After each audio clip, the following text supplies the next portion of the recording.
Unit 9, Part 3, we are still talking about high-risk pregnancy, but now we're moving on to placental abnormalities and hemorrhagic complications of pregnancy. And there seem to be a lot of disorders that fall under this category, but we'll keep our discussion of each one of them fairly brief. Placental disorders include placenta previa and placental abruption. We'll also talk about spontaneous abortion, which is miscarriage. And we'll talk about gestational trophoblastic disease, also known as Muller pregnancy. That will be a fairly brief topic. We'll talk about maternal trauma, again, a brief topic, and we'll talk about ectopic pregnancy.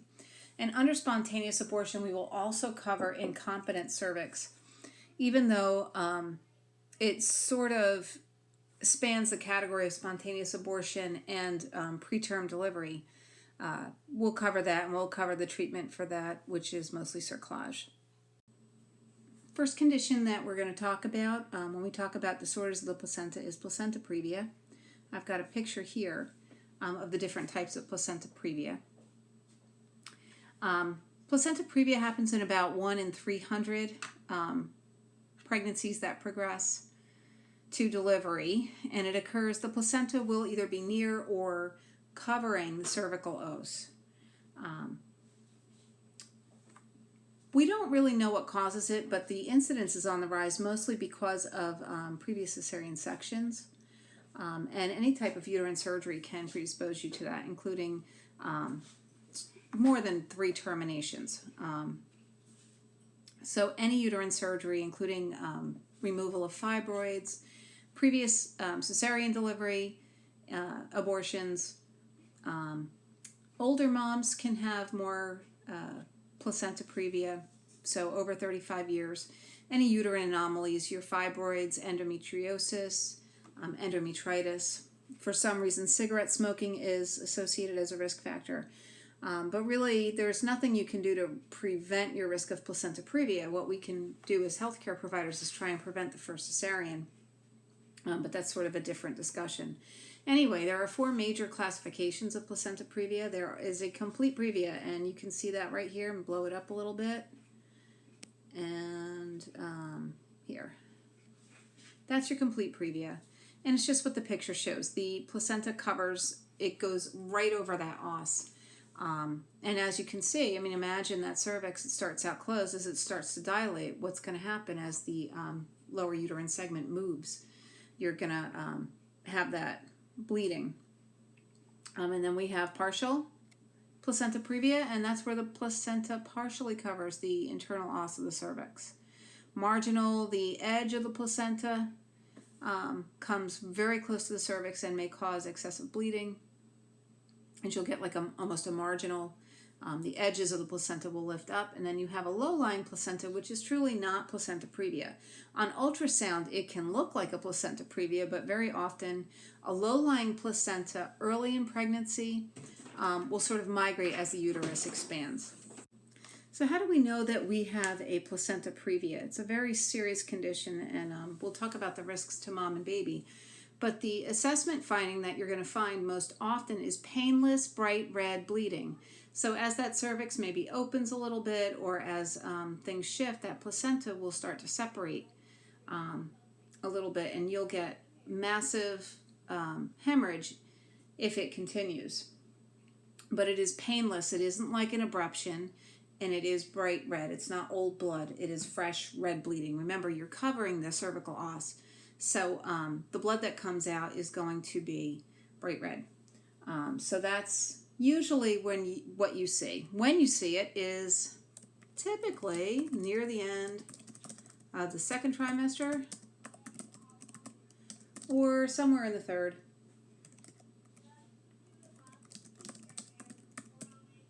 Okay, so before that, usually the cervix is nice and tightly closed. As the cervix starts to, as the uterus starts to get those Braxton Hicks contractions, the cervix responds a little bit, that's when you might see this bleeding.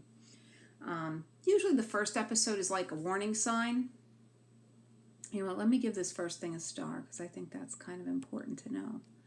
A lot of your test questions, I'm not saying that my test questions necessarily, but a lot of test questions, a lot of NCLEX style questions, talk about this painless bright red bleeding, and you're expected to know that that is the hallmark of a placenta previa.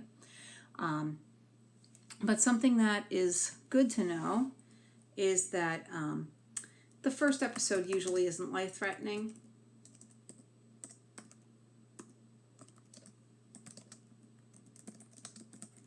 Usually what I have seen in practice is that the mom comes in, she's bleeding extensively, they do an ultrasound, or maybe they've already done an ultrasound and they found this placenta previa, and she has an episode of bleeding and it's concerning, but it's like a big red flag. Usually this episode is not the episode that's really operative. So we diagnose it with ultrasound. Now a lot of moms are getting ultrasounds maybe at 18 weeks or 20 weeks or so, but that is how you confirm a placenta previa. Sometimes at these early ultrasounds they will find what's called a low-lying placenta, which we discussed a little bit earlier, and they'll watch it, and hopefully, like I said, the uterus is going to expand and that placenta will sort of migrate. It's not really moving, it's just that where it is in that muscle tissue, it's going to sort of come up and be anterior. Now, if you get any kind of bleeding in pregnancy because of the risk of placenta previa, no vaginal exam. Don't put anything in there. No speculum exam. Sometimes a provider will do a speculum exam just to see what's happening. You, as a nurse, are not going to put anything in the vagina, but there really should not be anything in the vagina. You can poke a hole right through that placenta and cause massive bleeding. So the risks to mom, I'm going to talk about like how massive this bleeding is, and it can be very severe. And then I'll tell you my favorite placenta previa story. We'll talk about how we handle it. Whoops, sorry. Let me get rid of that. And that. And that. And that. Okay. Okay, so what happens to mom with a placenta previa? Well, it's pretty simple. She can bleed to death.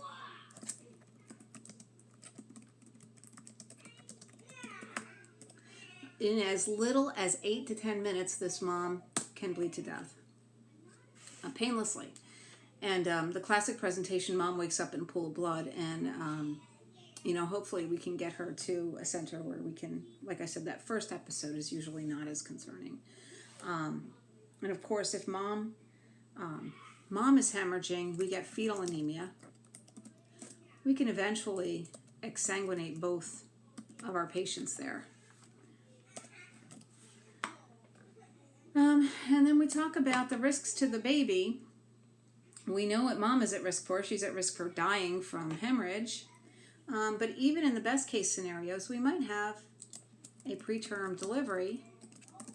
If mom has more than one episode of bleeding, they're going to deliver this baby and keep this bad thing from happening. So the baby now has all the risks of what a preterm baby has normally. And you'll cover that in a little bit more detail when you get to the newborn at risk. But you have all those complications of prematurity. So that is what happens to mom. Next, we talk about emergency management. Okay, so for emergency management, obviously the first thing you're going to do is you're going to very quickly, rapidly, and accurately assess mom and fetus. Okay, that's the key. You're going to look at the color, the amount, and the character of the vaginal bleeding. Are you getting clots? Generally with placenta previa, you're just getting like a big flood of bright red blood. Again, it's painless. So while you're seeing this, I mean, it's almost instant. Usually when somebody walks in this condition, one of you gets mom into a bed and on the monitor and on a vital signs machine. Somebody else is calling for an ultrasound. Somebody else is calling a provider. But the first thing you do is on your assessment. So with assessment, note the color and amount of bleeding. Is it painful or painless? Because this is going to help you rule out what else it might be, which we'll talk about later.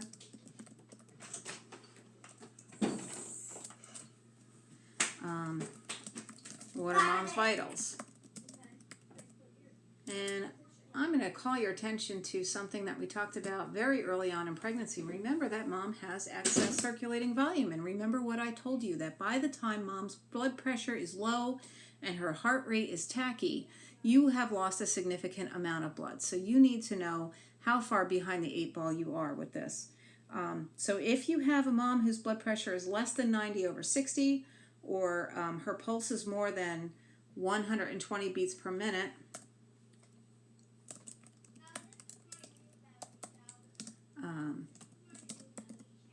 you need to get some help right away. And I'm saying that ABCs take priority. At that point, somebody is probably going to be putting this baby on the monitor. Like I said, it's not going to be a one-person job. You are not doing a one-man show here.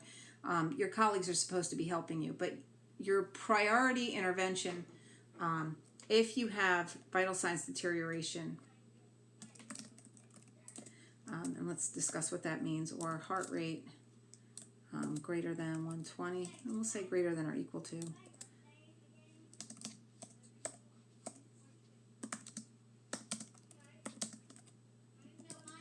If you have that kind of dangerous situation, you are going to support mom's ABCs, airway, breathing, circulation. Always mom first, then the baby. As I said, it's not going to be a one-man show. Somebody better be in that room and helping you.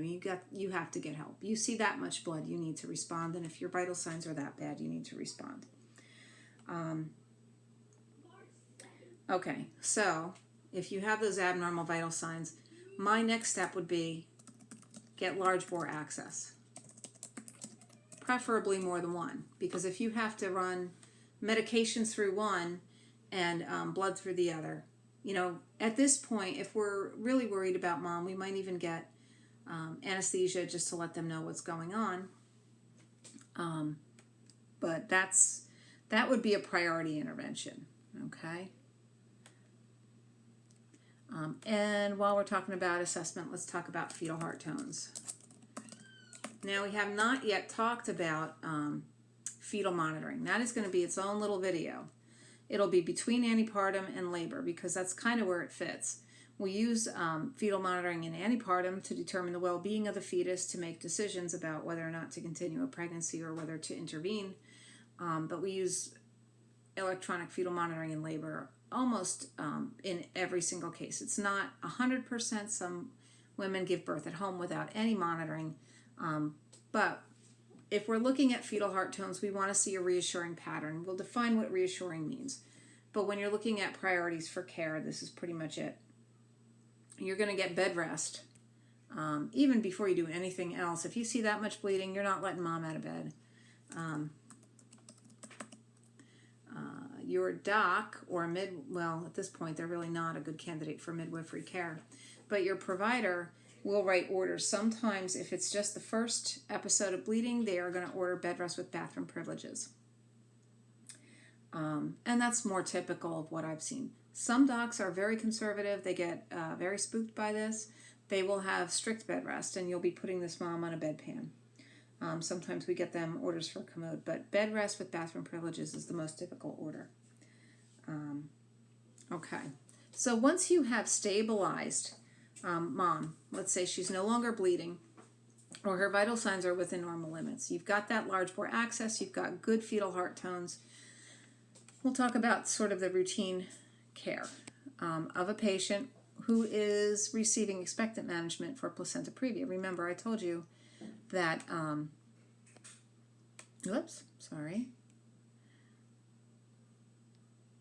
that the first episode of bleeding is usually not the life-threatening episode of bleeding.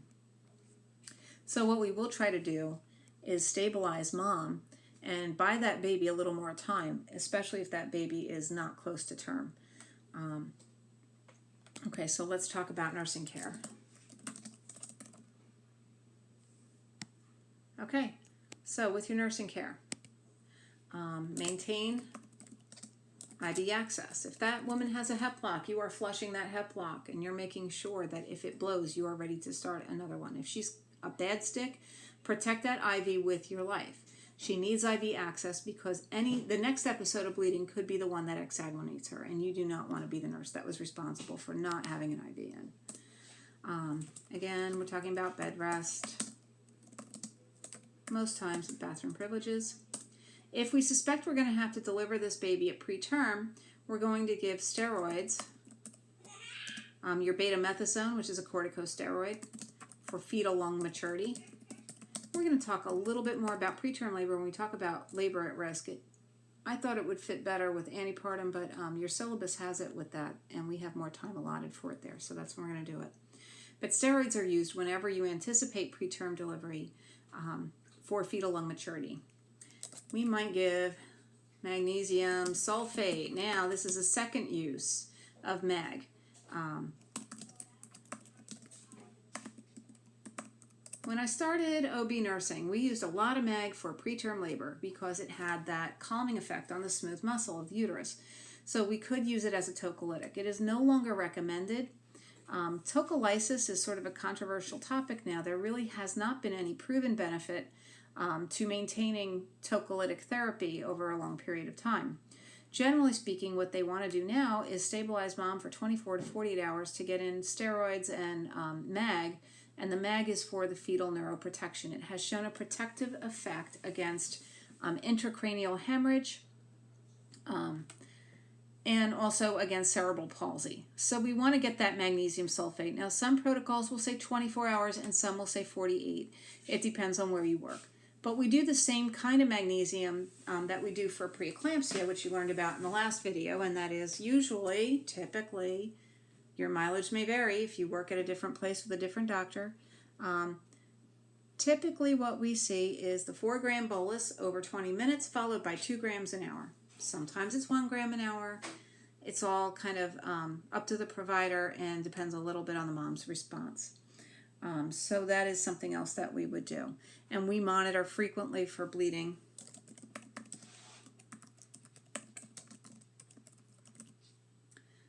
Episodes.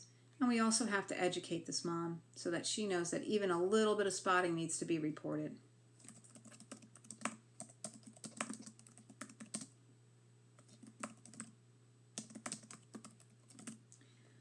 Okay, so this is what we're doing to this patient after they've had like an episode of bleeding and they're in the hospital. Moms who have been diagnosed through routine ultrasound are generally followed, but they are given the same education, and as soon as they have any kind of bleeding, they are stabilized, and then this protocol is pretty much followed. But that is the nursing care for a patient with placenta previa. Now, medical management. Medical management of placenta previa, in addition to the steroids and possibly mag, we are going to look at RhoGAM if mom has had that bleeding episode. If she's Rh negative, so administer RhoGAM if mom is Rh negative. That's going to prevent her if there's any mixing of the blood that way, even though there shouldn't be. If there is any chance that antibodies are being made, the RhoGAM will prevent mom from doing that. So we're also going to monitor CBC and platelets. So that's something we might do. And the mode of delivery is always a cesarean. I cannot think of a single example ever where there was a good outcome if mom was not delivered by cesarean. I can't remember it ever happening. I think we have always done cesarean sections. You have to be very careful about the location of that placenta, and the ultrasound report will usually tell you if it is anterior or posterior. And that makes a big difference because when you're doing an incision into the abdomen, you don't want to slice right through that placenta, so they may make an incision just a little bit higher. And so that is sort of our medical management. And I know you guys all like stories, so I will tell one story about placenta previa. I do have a couple, but I'll tell the one I like the best because it has one of my favorite doctors in it. Back when we were at Mercer Medical, we had our OB triage unit was frequently busy with people who came in by squad, and we had a patient come in soaked in blood, not experiencing any pain or contractions or anything like that. Got her on the monitor, confirmed with ultrasound that the placenta was low-lying. Baby was breech, which is not unusual for a previous. A lot of times you will see fetal malpresentation. So the doctor walked in, and it was one of my favorite doctors ever. I remember him from when I was a nursing student, and he's always been just a very kind man who's very extremely knowledgeable and very good with patients and with everyone that he works with. So he went into the room, and he said, "So you're from New York. What are you doing down here in this area?" And she says, "Oh, I was at Sesame Place with my kids." Now, it was like July or August, and I want to say it was one of those like 100-degree, 100% humidity days. It was just awful hot. Everyone was hiding in their air-conditioned room. She's out at Sesame Place. He says to her, "Well, were you aware? Did you get prenatal care? Did you know that your placenta covers the opening of your uterus, that there's a chance that you could bleed?" She said, "Oh yeah, they told me I had a placenta previa." And he said, "Did they tell you what that means?" She said, yeah, they told me what it means." And she said, "So, did the heat get to your brain, or are you always this stupid?" And it shocked me because I had never heard him talk to a patient that way. But he got the significance of what was happening to her, and she didn't. And that's why it's really, really super important to educate your patients. If you know that they have a placenta previa and you know that they are going home on expectant management, these people can't be walking around. They can't be doing anything that might cause them to have an episode of bleeding. And they need to be near a medical center, preferably one that's close to home. So if the trend is going to be to send people home with this disorder, education is really critically important. The end result of that case, by the way, she was delivered by cesarean section. Her baby had to stay in NICU. I think she'd gotten pretty far. She might have been 35 weeks, so she probably took the baby home pretty soon. But she was delivered by cesarean section. She was a complete previa. So that is my placenta previa story, and that is the end of placenta previa in less than half an hour. Okay, so we're moving on to placental abruption, which is also known as abruptio placentae in the literature. And what it refers to as is a separation of the placenta from the uterine wall. And I want you to sort of note this picture, and I'll make it nice and big. Okay, see that placenta is normal over here. Oops. On the right. Where's my, oh, I see. That's your normal placenta, and it's firmly attached to the uterine wall. Here is your abruption, and let me sort of highlight in blue this area here. You have this collection of blood underneath the placenta where it's shearing away from the uterine wall. And this is a life-threatening emergency for both patients, for your mom and your baby. We're going to talk a little bit about this as well. The classic presentation of a placental abruption is severe pain with sudden onset. These women come in doubled over in horrible, horrible pain. They are contracting, and the classic pattern is called tachysystole, which refers to almost nonstop contractions with very little rest breaks in between. In fact, the technical definition would be 6 contractions in 10 minutes. That's less than 1 every 2 minutes. They will be usually very intense contractions. There'll be sometimes the uterus will palpate as rigid in between. We have dark red vaginal bleeding. The amount is misleading, and I'm going to show you another picture. Let's shrink the words because the picture is worth 1,000 of them. And I'm going to show you this progression, and I want you to notice something, okay? Here's the progression of placental abruption, and in picture 1, you see the placenta is just starting to separate right about here, okay? And there's a hematoma forming. And here, in picture 2, that collection gets larger. The collection of blood, that hematoma now forces, it's almost as if you were peeling a sticker off. There's pressure, and it starts to shear that placenta off. Now, eventually, you're going to get a picture like number 3. Notice what's happening to the color of the baby as we move along the diagram. The baby starts off nice and kind of pinkish, flesh-colored. And then in Picture number 2 is a little bit paler. Now we're getting like a nice shade of blue going, and by the time we get to 4, baby's very eggplant because the placenta is where all gas exchange takes place. It is the fetal lung, so if there's nothing happening through the placenta, if there's no way to nourish that fetus, you are basically asphyxiating that baby, okay? But so you see where that blood is. Why do you think we get dark red vaginal bleeding where the amount is misleading? Well, look where the blood is. Look where the baby's head is. The baby's head's almost like a cork applied to that os, that cervical os. The bleeding happens between the baby and the fundus of the uterus. It doesn't happen right at the opening like it does with placenta previa.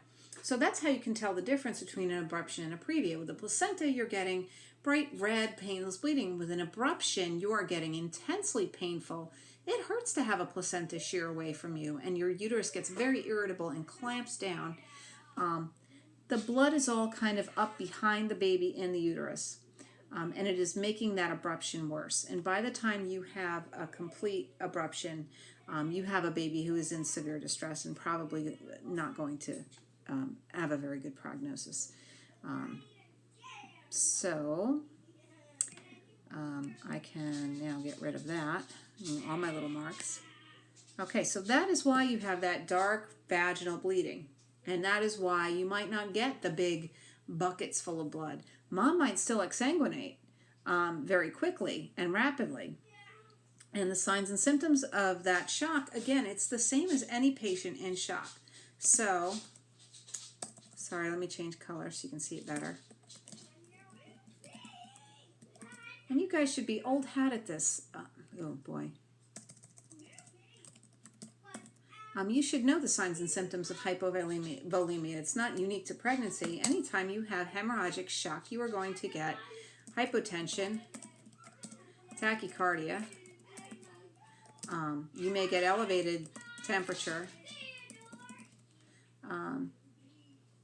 Eventually, you're going to get circulatory collapse. So all the signs of that, your chest pain and dyspnea. Mom might become unresponsive very quickly. And again, goes back to that excess fluid volume.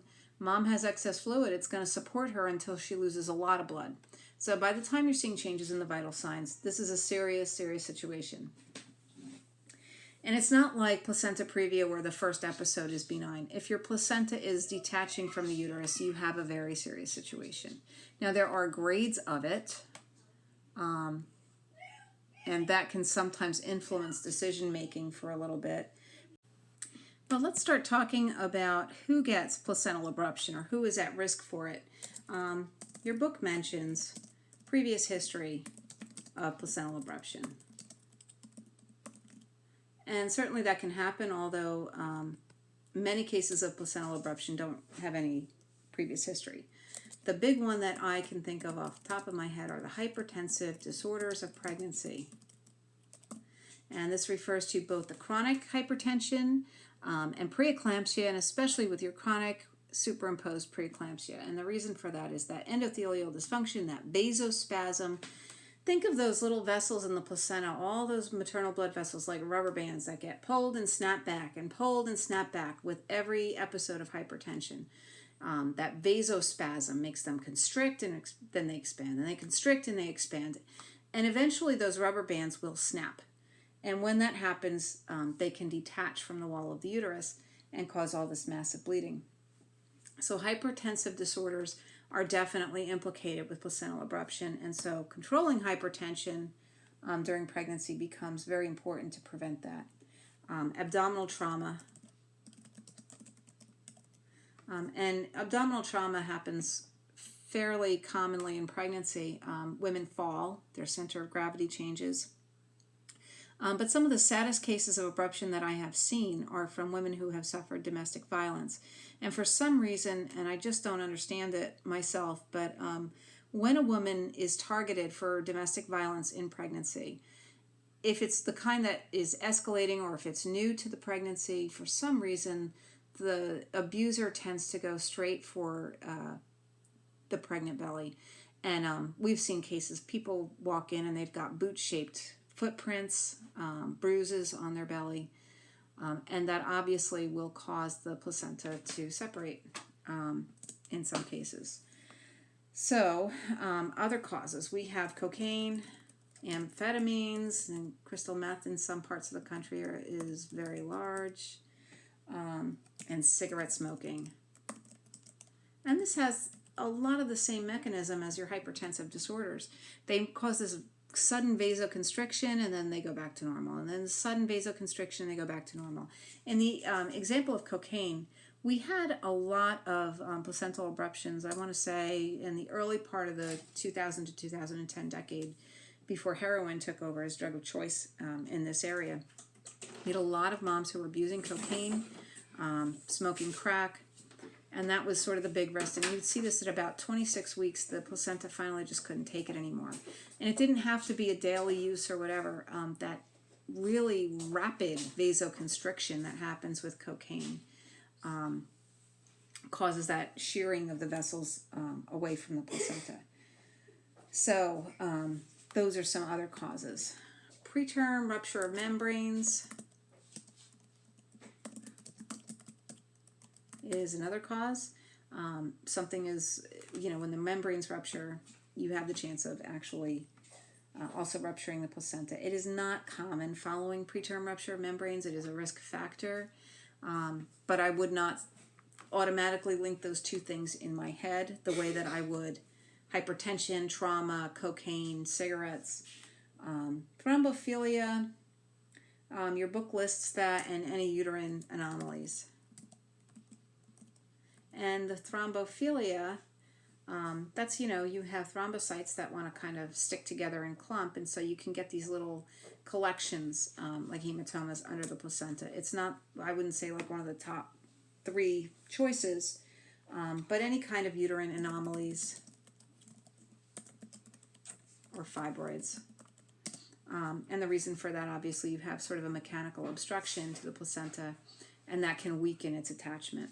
So those are the risk factors for placental abruption. Okay, so there are a lot of risks to mom and fetus. Obviously, for mom, she can go into hemorrhagic shock. The placenta is an organ that's meant to perfuse an entire human being. And so you have this very high rate of blood flow through the placenta. If it starts separating and nothing stops it, no vasoconstriction, you're going to have massive amounts of blood forming. And as that hematoma forms, and the uterus tries to clamp down, and this is sort of something, try and keep this in mind for postpartum. The uterus's response to bleeding is going to try to contract to put pressure on itself, on its own vessels.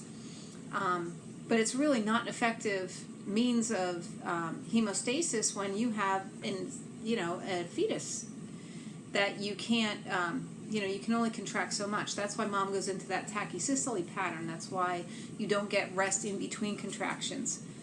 So hemorrhagic shock is the major complication to mom. And she will show signs and symptoms of hemorrhage that are really out of proportion with that vaginal bleeding. So don't be fooled when you see it.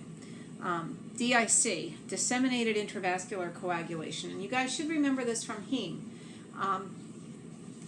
Mom is trying to clot. She puts out all these thrombophilic factors, and then she uses up all her clotting factors. All her factors are used up, and what happens is you get massive hemorrhage from every orifice.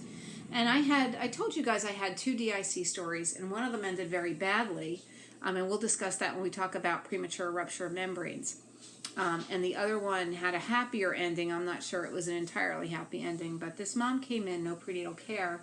She was, by her LMP and dates, of course, she was full term plus, 43 plus weeks gestation, which is a really, really bad setup for a lot of problems. Placenta is aging. The baby is usually not doing that well. She had horrible hypertension. We don't know for how long because she never came for care. And she came in, it's time. She had a very fishy, shady story to cover why she didn't get prenatal care. She didn't tell anyone where she was. And she was contracting, really contracting away. She had 3 previous sections. So So now we're worried about uterine rupture, which is something we'll talk about in labor.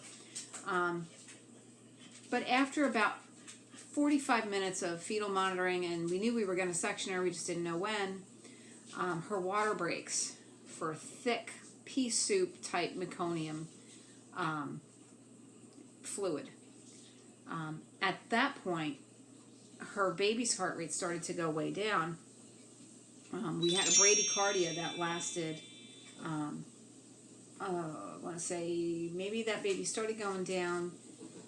By 7 minutes in, we had her in the OR, but really probably a good 12 minutes of fetal bradycardia, which is defined as heart rate below 110. But I know this baby was in the 70s and 80s the whole time, and we were really nervous about the outcome. She unfortunately started with a hemoglobin of like 7 point something, which was also not a good setup. But she started bleeding just a little bit because the baby's head was right down there. When we got her back in the C-section, finally got the baby out, the placenta was free-floating. It had just completely detached, so she had an abruption. During the C-section, like I said, her clotting factors, she used them all up. This is a mom with a hemoglobin of 7. She's actively bleeding. The placenta is free-floating. The uterus is still providing lots of blood flow, can't contract because the baby's in there. And she started to go into DIC. She turned purple as she could. She was an African-American woman who probably looked about as fair-skinned as I did when she came in to deliver, and worse than that when she went up to the ICU. But then she started bleeding massively, just bleeding and bleeding back through her IV sites, like where the venipuncture sites were. She started bleeding again. But we were able to reverse it by correcting the root cause. This is something that you kind of remember from heme. You should. It was a test question. You correct the root cause. And so we delivered the baby and got the placenta out and got those vessels to sort of stop bleeding. We gave her some pit. And then we started giving her blood products and cryoprecipitate, among other things. So that was sort of how we fixed that. But DIC is a definite possibility in abruption because, the body's responding to this threat, this hemorrhagic threat, by releasing all of its clotting factors at once. And if you use them all up, you can go ahead and hemorrhage massively. Another risk to mom is hypoxic damage to the organs, and this again is really related to the hemorrhage and poor perfusion to your kidneys, your liver, whatever. The body's a smart machine, and it's going to perfuse the organs it needs most to survive. It's going to perfuse the brain and the heart and the adrenal glands, because the adrenal glands are what's going to support circulation by the release of cortisol. So you can get hypoxic damage to organs because that blood is going to be shunted away from organs that are not as immediately necessary as the heart and brain and adrenals. Postpartum hemorrhage is also something that can happen after placental abruption. If those vessels are torn in any way, it does become harder to achieve hemostasis. So these are risks to mom from placental abruption. Okay, and the risks of the baby, if you understand what's happening with an abruption, are pretty obvious. You get hypoxia, anoxia, brain damage, and death, pretty much in that order. Preterm delivery, but that's really the least of your problems at that point, if the baby is preterm. But, and it certainly does contribute, but really that lack of oxygen, you're going to get fetal anemia, and the fetal heart strip is going to show it. There is a specific pattern that is noted with fetal anemia, and that anemia obviously in this case is caused by lack of blood to the baby, or hypovolemia of the baby, and it's called a pseudosinusoidal pattern. It's not something you're going to see on a test in freshman level nursing school, but it is something you would be expected to know about if you ever worked in labor and delivery or in antepartum. And it's like I'll show it to you when we get our simulated fetal monitoring strip. But when you see that, you know that the brain and the nervous system are responding to this insult. And if you think of the placenta as the fetal lungs, and you just remove the fetal lungs from their function, you stop their function altogether, what's going to happen to your your O2 sat's going to go down, and then that absence of oxygen leads to brain damage and very quickly death. So that is really your biggest concern. And obviously the risks of being a preterm baby. If the baby is preterm, you can have an abruption at post-term. You can have it at term. But if the baby is preterm, Obviously, if mom is abrupting and this is a life-threatening emergency, we're not going to keep her pregnant if we can deliver her safely. Now, in fact, the only time I've ever seen them wait on a patient who had a placental abruption is when they had something called a marginal placental sinus. And this is when one edge of the placenta sort of lifts up and the blood can escape externally. And usually with that, you're looking at a mild or grade 1 placental abruption. Your book classifies it. If you look at table 7.3 in Durham and Chapman, if that's the text that you're using. And let's see what page number you'll find that on. It's 159 for those of you who are super interested. They classify placentas as placental abruptions as mild, moderate, or severe. But remember, if you're dealing with anything other than this marginal placental sinus, it can progress to moderate or severe because as the blood collects, it kind of shears that placenta away. So keep that in the back of your mind. So that marginal placental sinus was something I have seen one time in my career, and I have seen them watch it for about 48 hours. Again, they got steroids on board. They got some MAG on board to help the babies. In this case, it was a set of twins, very preterm twins. I want to say 27 weeks. Let's talk about the classifications that are in your book. Not that I think they are super useful to you as a student, but we'll just kind of cover them because they're in there. Mild or grade 1. And the hallmark of this is you have some bleeding, but it's less than 500 mLs. You might get some vague discomforts, like crampiness,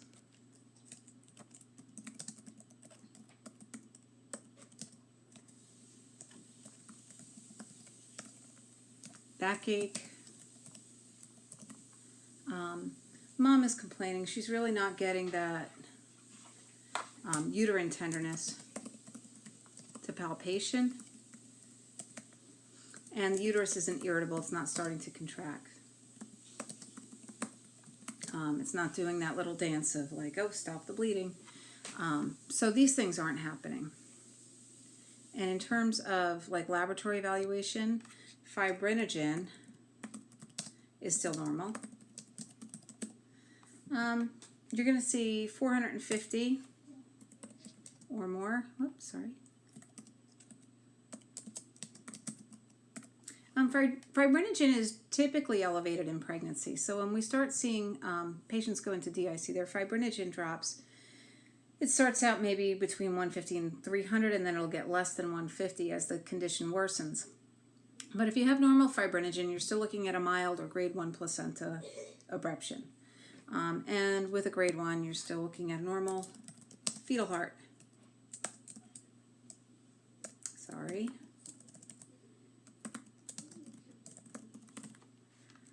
Okay, so you're still looking at a fetal heart rate between 110 and 160 with moderate variability and no D cells and none of that sinusoidal pattern that I sort of alluded to.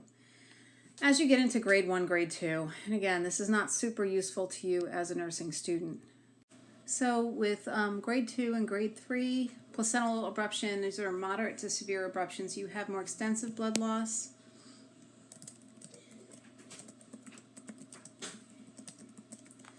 Something greater than 500, it can be greater than 1500. You're going to see changes in mom's vital signs, so signs and symptoms of hypovolemic shock. Definitely with your grade 2 and grade 3. This is where you're going to get those classic symptoms of uterine tenderness, contractions. I'll spell it out.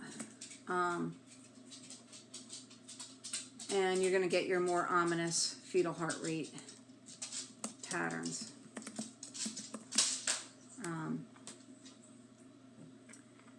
You're also going to see your fibrinogen decrease. And you're going to see a rapid decrease in your H and H as well, although, you know, that's sort of goes without saying whenever you have that. But by the time you get to a grade 3 placental abruption, mom and baby can both die, and that is worth understanding. And countries where there is lack of access to care, you have your leading rate is from postpartum hemorrhage, then you have your hypertensive disorders, and then things like placental abruption, placenta previa, because women don't have access to cesarean sections. Which leads us sort of into the next section, which is emergency management. Okay, so again, this isn't going to be a one-man show. If you are managing somebody with a placental abruption, things deteriorate very rapidly. You can even start out with one of those grade 1, and like I said, because you have a collection of blood, that hematoma, collecting under the surface of the placenta where it attaches, it's just going to shear away and become a grade 2 or grade 3.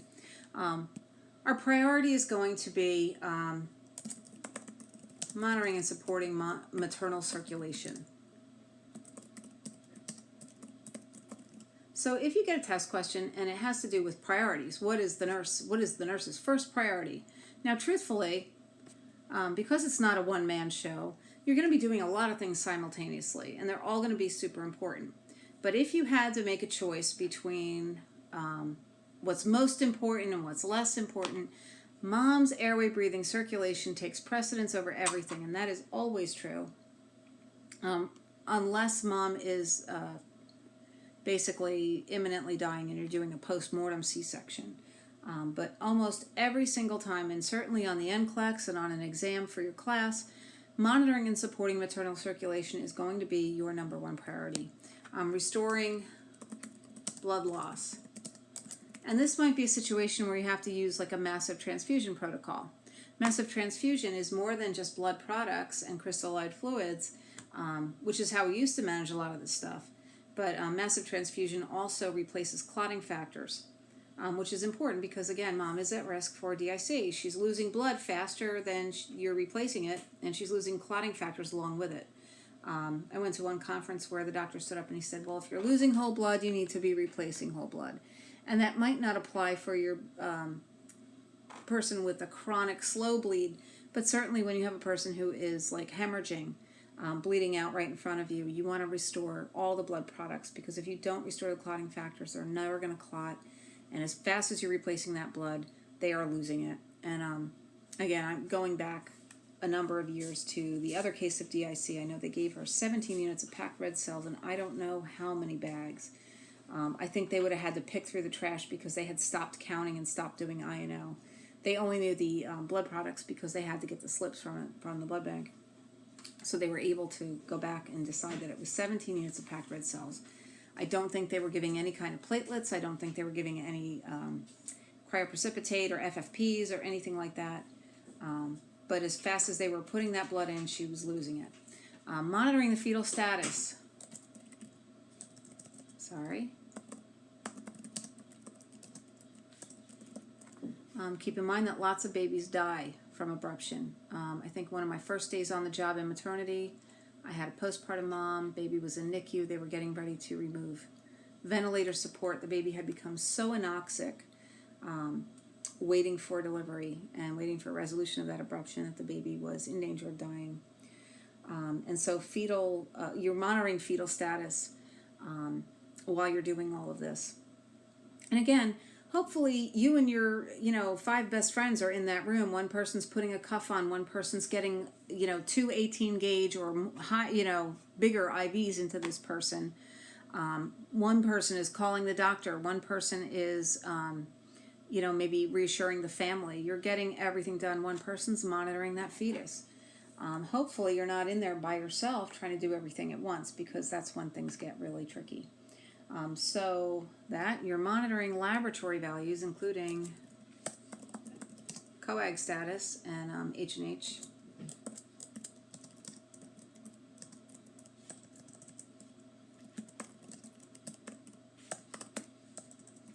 So you're going to be looking at platelets. If you've got a mom who's in preeclampsia and she's in HELP syndrome and she's having an abruption, you have like a setup for disaster, because this mom might have low platelets.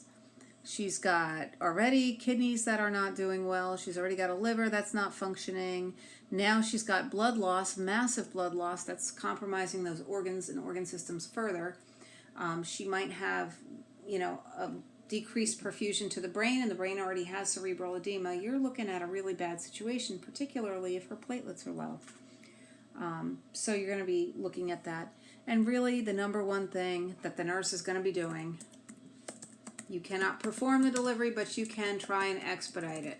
So here you've got your besties in the room with you, and one person's getting the IV access and one person's monitoring the baby. Well, somebody should be doing the Foley catheter and calling the physician and getting anesthesia and mobilizing things so that you can have a cesarean section, because that's really the only way you have a remote chance at a happy ending. You need to get this baby out.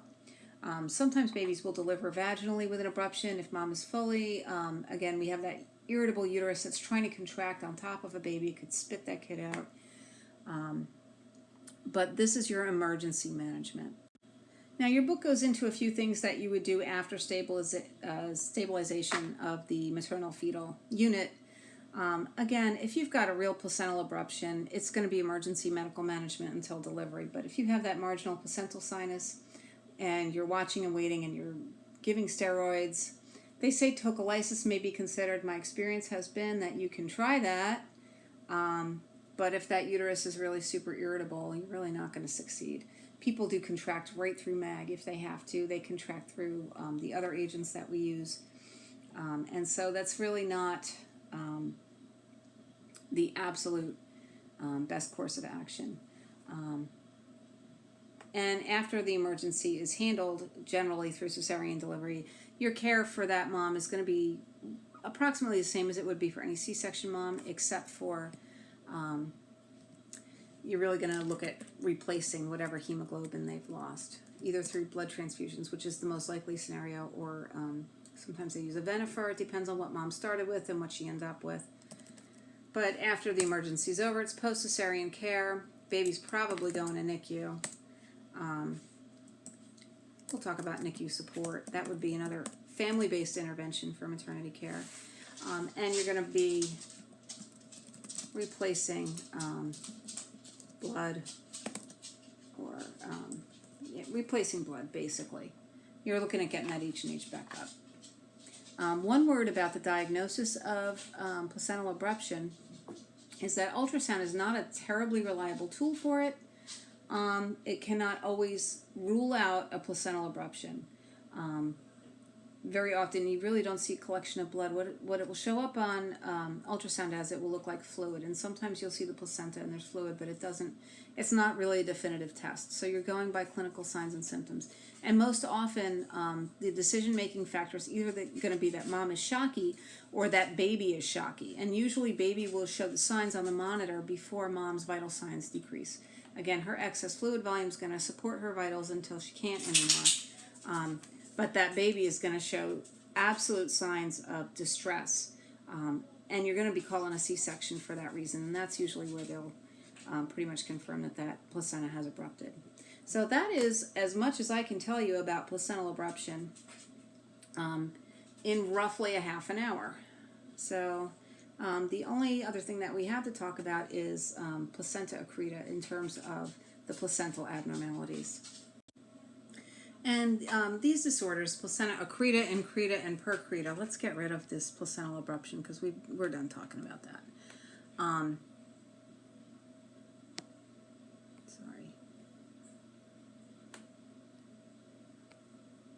Okay, so placenta accreta, increta, and percreta are disorders of abnormal placentation.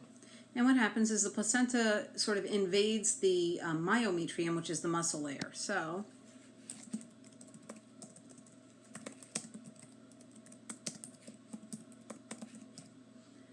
and this is really not a good thing. It really doesn't impact the baby that much.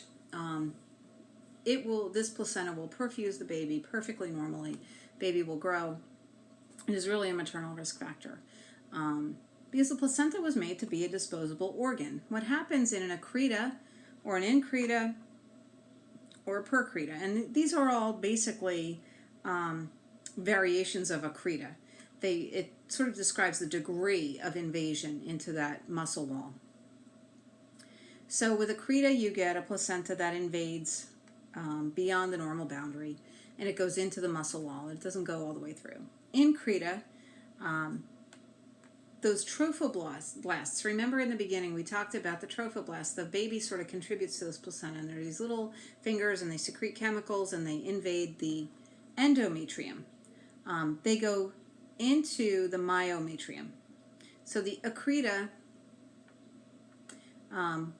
gets sort of close to that myometrium. It goes past the endometrium and maybe touches on it. Increta goes into the myometrium. It embeds itself into the muscle. And a percreta goes all the way through the uterine muscular wall and past it. It can actually implant partially onto other pelvic organs. And this is a pretty serious problem. Now, what's interesting is that I don't think I ever remembered anyone talking about it when I was a student, and I don't think for the first 3 or 4 years of my career I ever even heard of accreta. I kind of knew what it was from reading my book, but never had seen it. And then all of a sudden we were getting like 3-4 cases a year of placenta accreta. And we think that this is because of the rate of cesarean sections that has increased so dramatically over the years, is that you create this scar tissue. And they've actually, it was a type of closure that they did when they were doing like single layer closure. After C-sections, you were weakening the wall and you were creating all this scar tissue, and the placenta would embed abnormally over that scar tissue. And that happens. It was implicated in previas and not as much in abruption. Abruption is really more due to vasospasm and things like that, or trauma. But placenta percreta goes all the way through, and that can be a pretty dangerous situation for mom, because here's what happens. Baby grows, everything's fine, everything looks normal. And if mom didn't have an ultrasound that sort of pointed in this direction, she'd probably never know it. She would deliver a baby, they would clamp and cut the cord, and that placenta would not come free. And she would not deliver the placenta, and they would discover it when they were trying to extract the placenta. You couldn't manually extract a placenta that has invaded the myometrium. You would have to deal with it surgically. Now, if you're dealing with an accreta that just goes beyond the boundary of the endometrium and sort of touches on that myometrium, you might be able to remove it. And then I have heard of them using interventional radiology to sort of tie off all those little bleeders. They cauterize them. Now, what that means, you have more extensive scar tissue, but you stop the mom from bleeding to death. Now, with an increta or percreta, almost always you're looking at hysterectomy.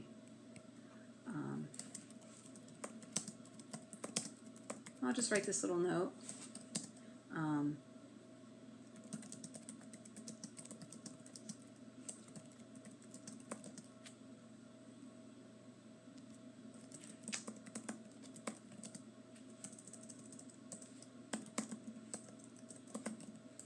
Oh goodness, I'm sorry, I just can't spell today. But many will require a hysterectomy.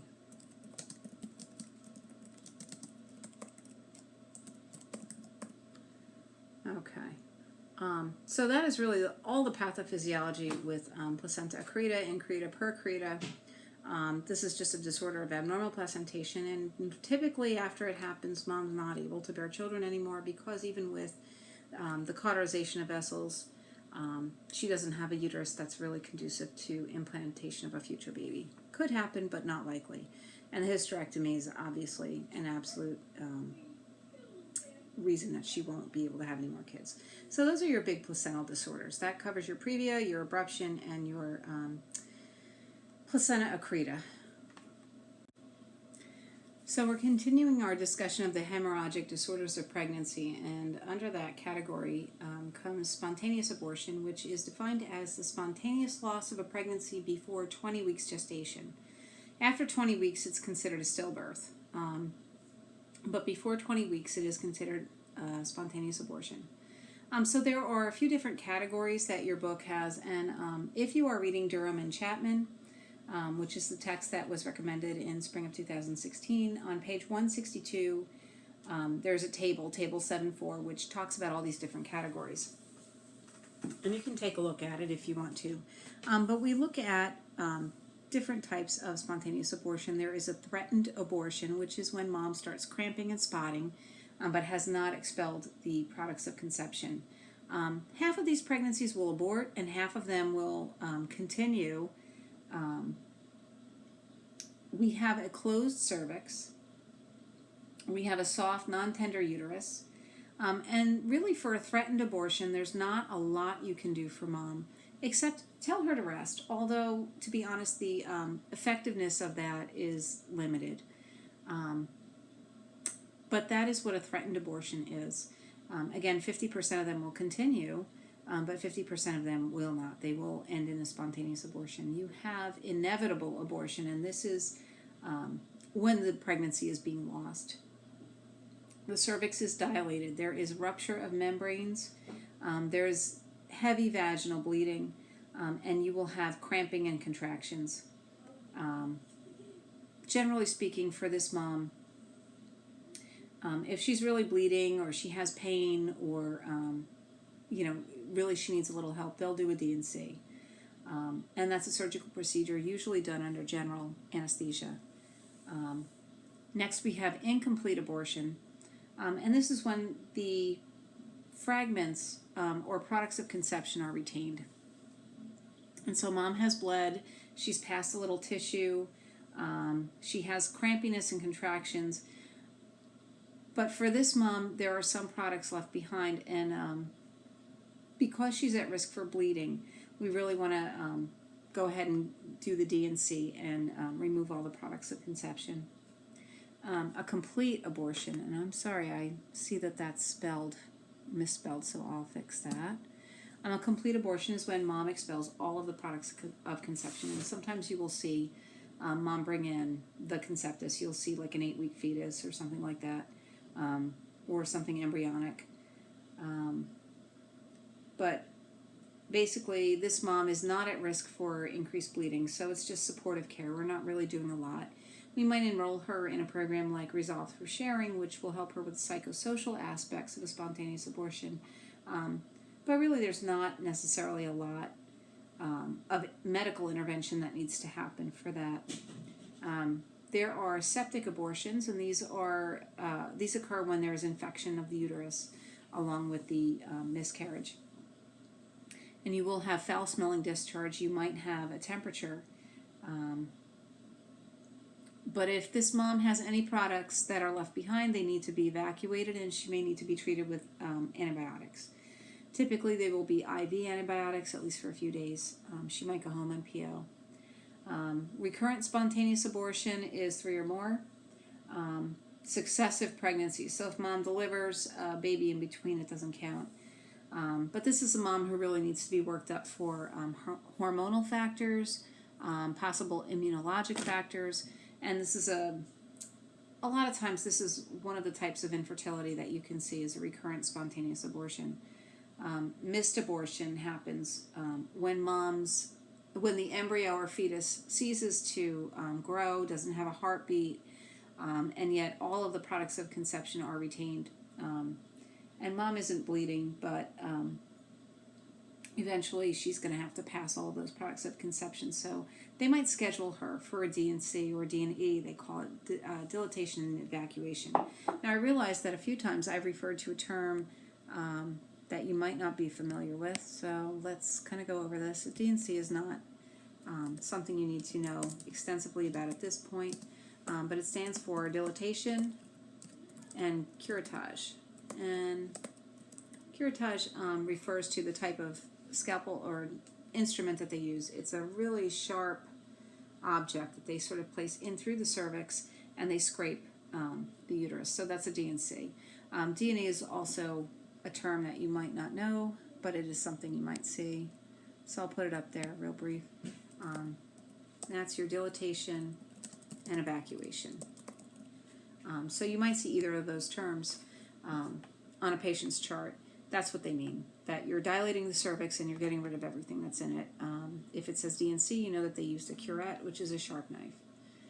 It's sort of spoon-shaped, but that's really what you need to know about spontaneous abortion, other than the fact that you are, of course, going to offer emotional support.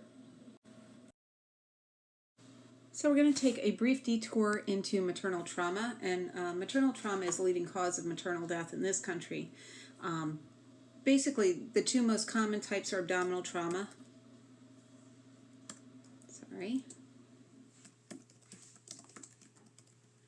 and head trauma. Now, your findings are going to vary depending on what the cause of the trauma is. The most common causes are motor vehicle accidents. But we can also talk about falls as a cause of abdominal trauma, domestic violence. And the most common type of penetrating trauma is a gunshot wound. Thankfully rare, but it does happen. I'll give you my story when we're all done talking about what we do about maternal trauma. Remember, with the pregnant patient, you have two patients. You have mother and you have baby. Well, in the case of trauma, mom always comes first. Let me highlight that. And while we're dealing with mom, we're dealing primarily with airway, breathing, and circulation first. Just like with the non-pregnant patient. It's all about priorities, okay? If all of that's going well, then we worry about the baby. But the most common thing that happens with maternal trauma can be hemorrhage. And we know all about how the maternal blood volume can sometimes mask the signs and symptoms of a hemorrhage. And by the time you see deterioration of the vital signs, you may have lost 1,500 mLs of blood. So be wise to that. Okay, so there are two catastrophic things that can happen with maternal trauma, particularly with abdominal trauma. And we have placental abruption. We've already talked about that for a good half an hour, a little bit more. And uterine rupture, something that we'll cover a little bit more in labor and delivery at risk. Okay, so those are the two things that can happen with maternal trauma, but you can also have bleeding from anything else. And basically, your treatment priorities, as I said, you're doing mom first, you're doing airway, breathing, circulation first. So if you got a question about what the nurse should do first, and your choices had to do with fetal monitoring versus starting a large bore IV, for example, remember that you would pick starting a large bore IV. Now, if you're given the question where mom has maybe normal airway, breathing, and circulation, and she's stable, and what is the next thing the nurse should do, then you're going to talk about getting fetal hearts. So part of the care for anybody who has maternal trauma or suspected abdominal trauma is continuous electronic fetal monitoring for 24 to 48 hours, and we're looking for a few things. If mom is not near term and she's starting to have uterine contractions, let's say that they are more than every 10 minutes apart,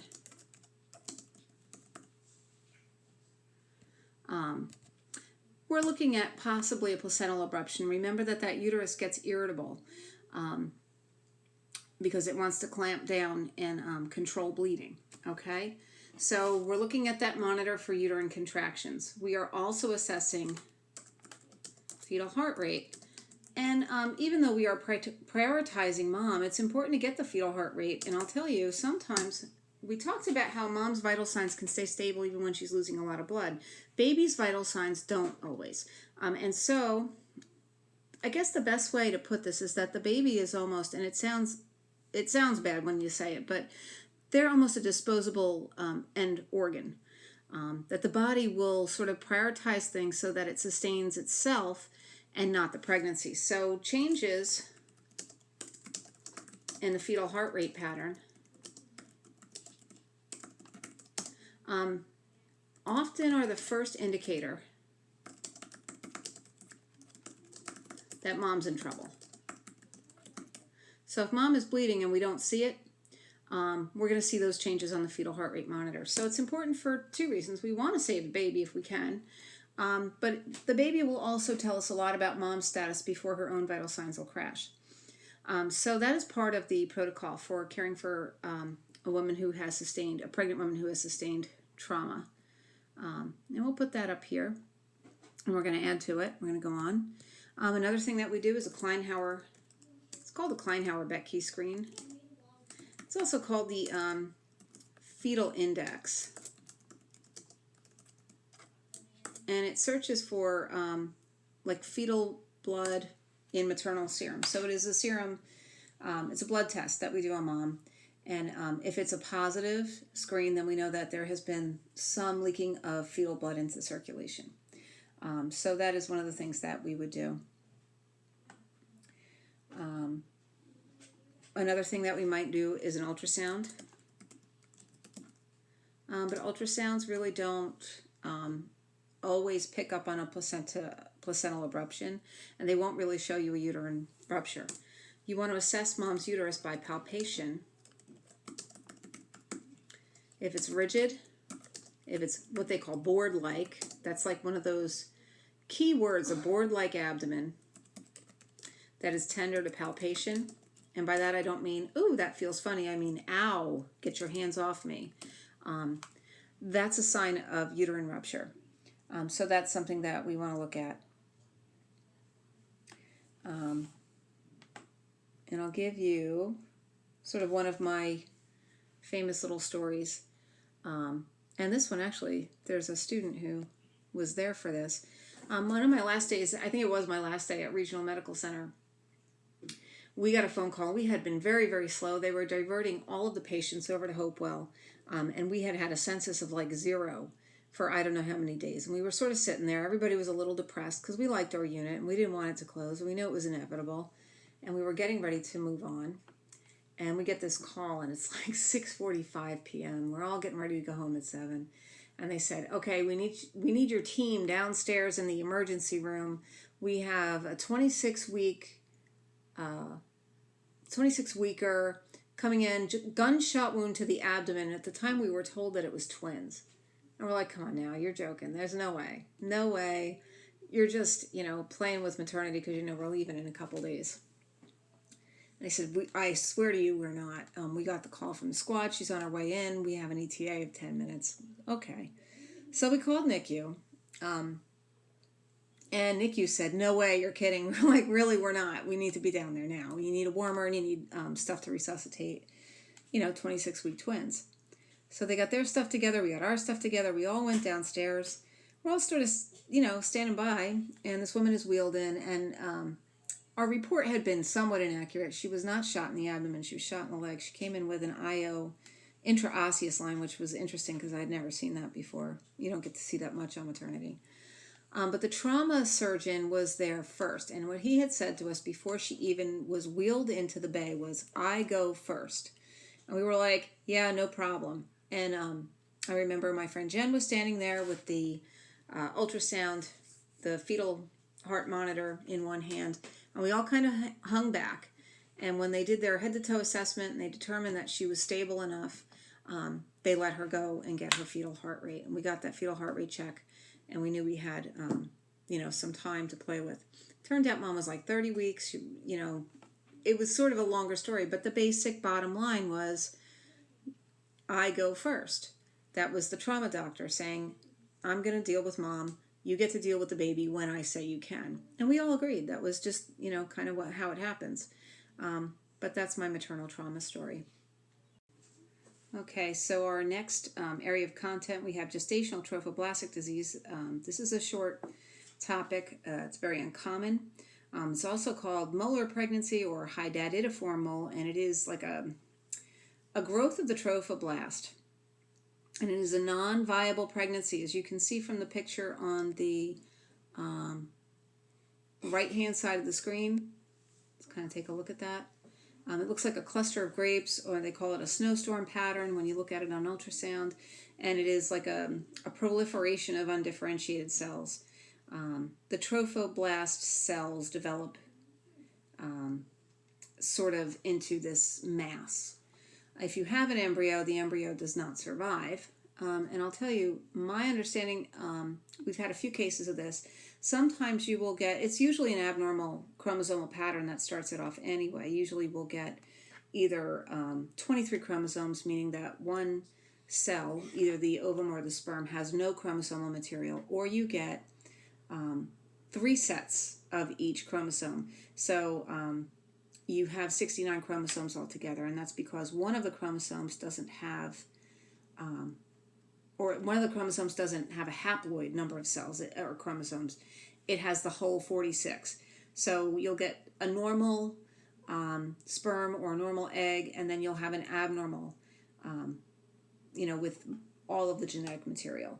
And so that embryo really can't develop. What does develop is this proliferation of trophoblastic cells. You get a lot of fluid in the uterus. It will usually, if it's a complete mole, it will never develop into a fetus. If it's a partial mole, you may have some fetal tissue, but it's always abnormal. It can never be a viable pregnancy. So risk factors, extremes of age, and by this we're talking about, this is true of all chromosomal disorders. When you have extremes of age, under 15, it's also a risk factor for Down syndrome to be under 15. People think of the older moms, but the younger moms as well. So under 15 and over 45. Okay, so that's a risk factor. And a previous molar pregnancy, and that usually has to deal with the way that mom's cells reproduce. If it's the same father, it could be his cells.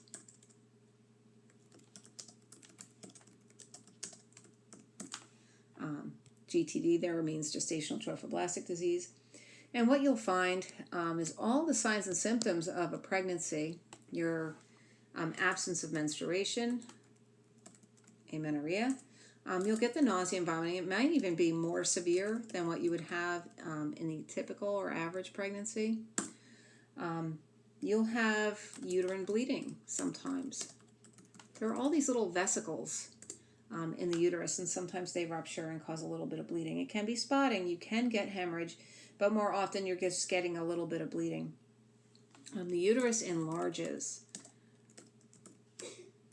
And the key finding here is that it is always size greater than dates.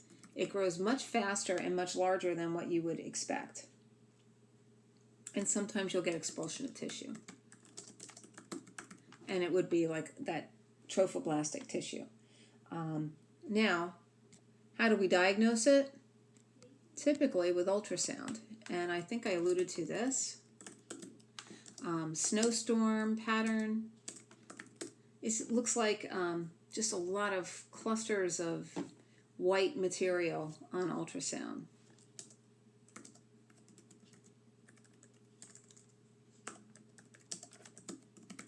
Some people describe them as looking like grapes, like clusters of grapes. And that is the typical diagnostic pattern. And most people now do get an ultrasound. Certainly if you have a mom where the uterus grows much faster and there's abnormal bleeding and all of this stuff is going on, that would lead you to seek an ultrasound, but most people would, will get one at some point in the pregnancy anyway. So what do we do about it? Well, we have to evacuate the pregnancy. So you are looking at usually a D&C. You have to get the contents of the uterus out. You're doing bereavement counseling with this family. And now, this is interesting. Serial HCGs. Mom has a much higher HCG level with a molar pregnancy than she does with a typical pregnancy. And so her levels get elevated. Now, we follow her for about a year because in some cases, particularly when the HCG stays elevated, you can develop choriocarcinoma, and that is a cancer. Okay, and that particular cancer thrives in the presence of HCG. It feeds it. So especially with a complete mole, we want to watch mom for a year with those HCGs. Now, what do you have to teach mom? Don't get pregnant for a year.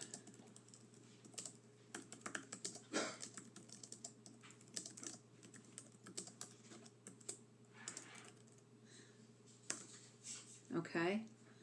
And she needs to report any abnormal bleeding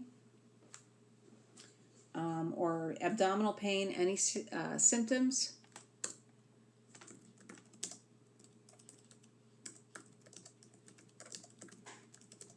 Or signs of infection. Okay, so that is another thing that we're going to teach mom about. But mom really needs to be followed pretty carefully. Excuse me while I move some things around. There we go. After. Now, it used to be that they would do like a routine methotrexate to prevent any more proliferation of tissue, because there is that risk of what they call malignant trophoblastic disease, but it's a cancer. It's choriocarcinoma. That cancer, like I said, just grows with the elevated HCG levels. So if you leave any of that tissue behind, particularly when it is that complete mole, when the genetic material is so abnormal, you have this increased risk of cancer. And I do remember when I was a new nurse taking a class when I worked for Interim, we were trying to get some OB contracts, and they talked about a woman who had this molar pregnancy and decided to go ahead and get pregnant against medical advice and carried to term, delivered a very healthy baby boy, and then died of cancer several months after. So that is a piece of education that you really want to give to your patients. And just one last piece of information that you will want to have for this. If your mom is Rh negative, always give RhoGAM. And you're probably starting to see a theme. If mom is Rh negative and she has a miscarriage, give RhoGAM. If mom is Rh negative and she has a baby, give RhoGAM. If mom is Rh negative and you think there was any disturbance in the placental, the maternal placental unit, give RhoGAM.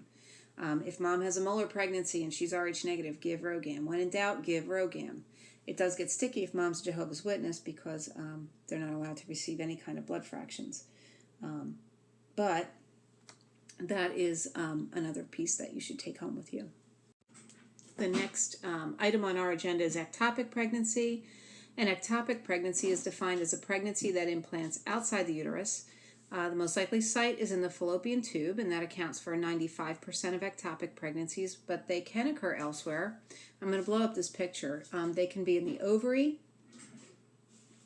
There's the ovarian capsule. They can be in the myometrium, they can be in the cervix, or they can be in the abdominal cavity. But most of them will implant in the fallopian tube.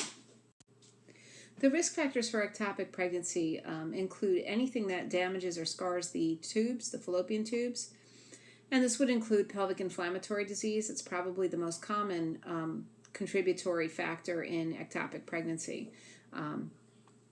If a woman has gonorrhea or chlamydia and she's asymptomatic, or if she doesn't get treated, that infection can progress and cause scarring in the fallopian tubes, such that the fertilized ovum cannot make its way down. Previous surgery to the tubes, including tubal ligation, which is tubal sterilization, can be a contributory factor to ectopic pregnancy. And past history of ectopic pregnancy does predispose women to having another ectopic. Assisted reproductive technology and infertility are risk factors. The use of an IUD as a contraceptive, because the IUD is an implanted intrauterine device, it's not so much that it will lead to a pregnancy developing in the tube. It's just that when a pregnancy does happen when you have an IUD, it's most likely happening in the tube. It was something that would have happened anyway, but it's just less likely to have any pregnancy with IUD.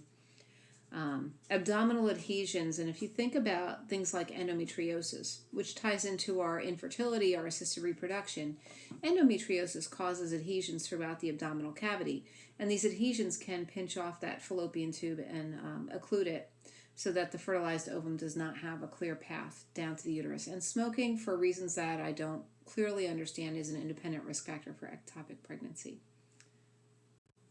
So the classic presentation of an ectopic pregnancy includes abdominal pain. Woman reports to the emergency room and she's got pelvic pain or lower abdominal pain, maybe some vaginal bleeding, but she has had a positive pregnancy test, and if you retest her, you will get a positive HCG for urine or serum. However, you're not seeing all the uterine changes that we've talked about. You don't see uterine enlargement. You won't see the Hager sign or Chadwick sign, or any of the common uterine changes in pregnancy. So those are some of the clinical signs and symptoms. Now, if a woman presents, hopefully she's prior to rupture and her vital signs are stable. She's not showing any signs of shock, and her pain is very well localized to that lower pelvic region. This is a time that you want to get an ultrasound, and that ultrasound will diagnose whether or not you have an ectopic. You'll be able to actually visualize what's going on, and you'll see where that pregnancy is. Now, if the pregnancy is in the tubes, it's very easy. If it's elsewhere, it might be a little bit more difficult to visualize just because of knowing where to look. However, on ultrasound, you should see wherever that embryo is growing, you'll be able to find it. And if it's not in the uterus, you'll know you have an ectopic. So we talked about prior to rupture, the woman walks in and she's in pain and she's got the bleeding, but she's stable. After she ruptures, now she's in a critical situation. She can hemorrhage to death. What she will have is severe lower pelvic pain. It can radiate to the shoulder or the neck because the peritoneum kind of fills up with blood and irritates the diaphragmatic nerve. So you'll get this weird shoulder pain. She'll look shocky. She might have some, let me see if I can get some more words up there. She might get syncope, which is fainting or dizziness. But this woman is unstable. The pain that she's describing is a sharp stabbing or tearing pain. She can't sit still. This is an extremely, extremely painful situation for mom. And so when that happens, it becomes a medical emergency. This is not a viable pregnancy. You cannot save an ectopic pregnancy. So everything is focused on mom. Now, there are two ways to resolve an ectopic pregnancy, and hopefully we can go with medical management if we catch mom before rupture. Medical management consists of methotrexate.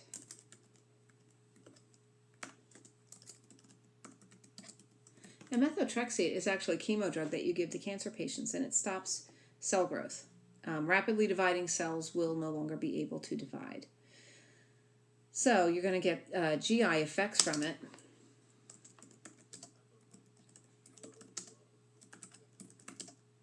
Just like you would if you were a cancer patient.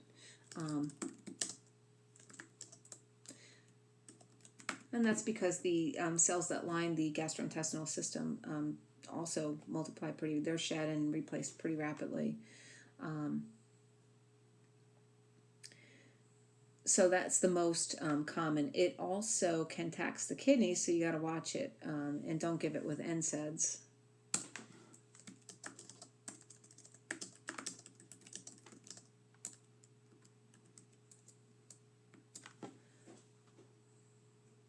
And that's another consideration.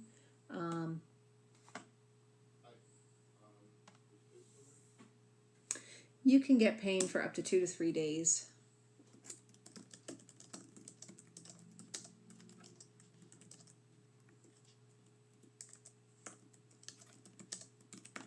After she starts methotrexate.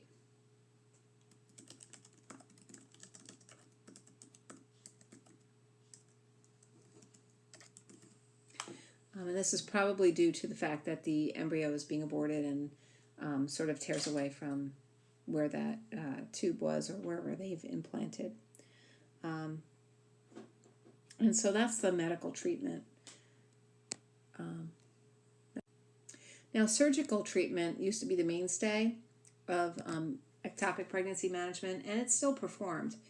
And we decide, or the provider will decide which course of treatment, just looking at the size of the ectopic pregnancy and the location and the extent of tissue involvement. So surgical management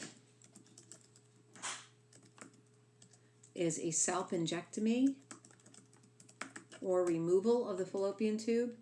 And obviously with this, we have a decrease in fertility. You only have one fallopian tube. So we prefer methotrexate as a fertility-sparing treatment. However, if you're trying to save mom's life because she might rupture a tube and hemorrhage is the main risk for ectopic pregnancy, then a salpingectomy is the fastest and most effective treatment for ectopic pregnancy. And this concludes our part 3. in the series on high-risk pregnancy. Parts 1 and 2 were diabetes in pregnancy and hypertension, and that generally spans one whole class period. And this content, plus the next video, which is fairly short, should be the bulk of the session after that. So make sure that you know all of the major high-risk conditions in pregnancy, know the risks to mother, know the risks to fetus, and know the medical treatments and priority actions, priority nursing interventions. Okay.